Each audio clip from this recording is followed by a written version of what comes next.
we push it now to the New York Jets, Jets.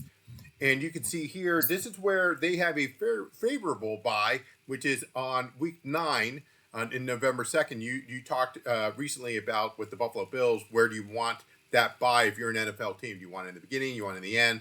Here, they're right smack down in the middle. But let's talk about the first 8 games that they have. They have home against the Pittsburgh Steelers, home against the Buffalo Bills, so it's back-to-back home games there. Then they go to Tampa Bay. Then they have a Monday Night Football, and again, this is one of those doubleheaders that the ESPN and the NFL like to do. They have to do those doubleheaders there. So they'll have a 7:15 at Miami, home against the Dallas Cowboys, home against the Denver Broncos, and that's that Denver Bronco game that they're going to be playing over at London during a time where Tottenham Hotspurs, that's where the stadium that they're going to take this, they're going to play this game. But keep in mind, as a soccer fan, they have their season going on too, so it depends on how that surface, how that field is going to be for both teams, the Denver Broncos and the Jets. The last 2 games before the bye, they have home against, and that's another interesting thing, is usually when you have a overseas game, you go right into the bye right after that, but not for the Jets. They fly back home from London and they play the Carolina Panthers, so it could be a little jet lag there, and then they have at the Cincinnati Bengals.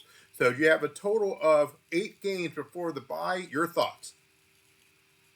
Yeah, they kind of got screwed on that London game, right? So coming home, like you said, they usually have that bye week. I think like because they share the stadium with the Giants, I think like it's scheduling hell for the NFL, right? Trying to figure out when to play each one of those 2 teams there, Sure. And I think that might have something to do with it. But like that, yeah, that's kind of screwed them over. And the Panthers, I mean, they haven't been good the last few years, but Bryce Young showed some promise near the end of last year, and you got to see if they can build on that. And then that could be, like you said, a jet lag game where the Panthers will beat them. So we finish after the bye week here. So they go into the stretch. So again, the bye is in the middle of the schedule for the Jets. So they host. After the bye, they host the Browns. They go to New England Patriots on a Thursday night game there. Then they go to Baltimore at a 1 o'clock, right before Thanksgiving. Then, of course, they have that Sunday right after Thanksgiving. They host the Atlanta Falcons. They host the Miami Dolphins. Then they go to Jacksonville in December, in middle of December there. Then they go to New Orleans on December 21st. They come back home for the New England Patriots. And then, of course, a to be determined away game for the Buffalo Bills. You never know. The Jets could have an opportunity. But what's your overall prediction? What do you consider, based on what you see here, what do you think that they'll end up being? I think the Jets have a solid team. It's just all about what they get out of the quarterback play, right? Like they built a decent team to hopefully build around Aaron Rodgers the last 2 years. You know, and then 2 seasons ago, he tore his Achilles the very first game. Was it 4 or 5 snaps into the game? Yep. Something like that, right? Yep.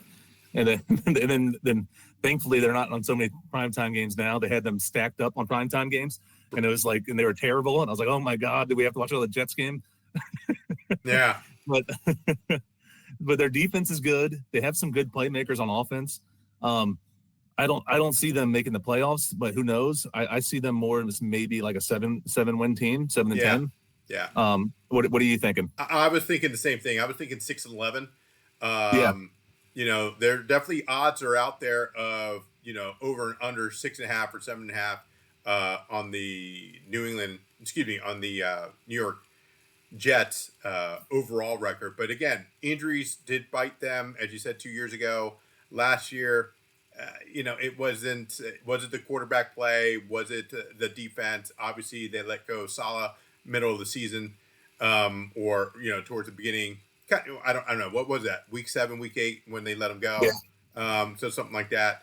But and it was also Aaron Rodgers was starting quarterback and GM and team president, trying to do it all for some reason, and they just let him have like all control. Hey, that's what happened when you ask for $50 million, and I believe that's what the report is, that he's asking for to join Pittsburgh. He ain't gonna get that. There's no way.